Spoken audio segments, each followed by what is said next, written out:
If you have large amounts of data to enter into Sage 50 Cloud accounts, or want to make changes to multiple records, you can save lots of time by using the Import Data option.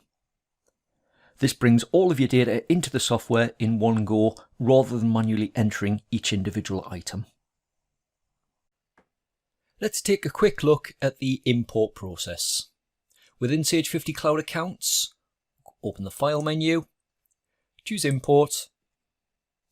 You may get a confirmation window, just asking you to close any other windows. You just click Yes to the prompt, and then you're presented with the Data Import Wizard. You'll see the welcome message. Now the welcome message includes a link where you can actually click that link and download the import template.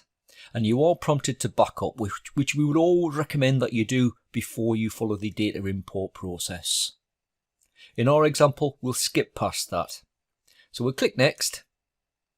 Choose which data type we want to import. Now in this case, we're going to import some transactions. So audit trail transactions. Click Next. You're then prompted to browse for your file. So it's an Excel file that we want to import. We'll click Browse. Choose the file that contains the transactions that we want to import. You click Open. Select the box if your file that you've selected contains headings for the rows. Ours does, because we are using the template in this instance. So we click Next. And that brings up the Field Mappings option. Now basically we're presented with a list of Sage fields, and we're also presented with a list of imported fields. So these are the column headings for the various rows that you have. Now, if it's like for like, so it's exactly the same sort of wording and spelling, then it will match it automatically. But if there's a column where it doesn't recognize it, you're going to need to map that field. So for instance, we don't have anything mapped against the nominal account reference. So all we do, we click into that field, and then from the drop down, we choose the column heading that contains the nominal account reference from our import file. So in this case, it's N/C.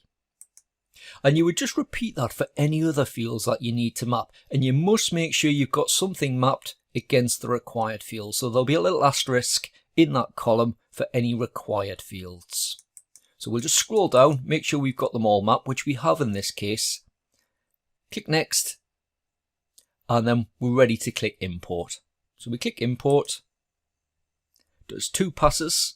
The first pass will read your information and validate it, make sure it contains the right information. The second pass is where it writes that information into your data. So in this case, it gives us a list of all of the records that have been imported. There aren't any errors. If there were, it would tell us that in the bottom, tell us what the errors were. So we can just click Close, and that's the process complete. We've now just imported all of those transactions from that import file into our accounts.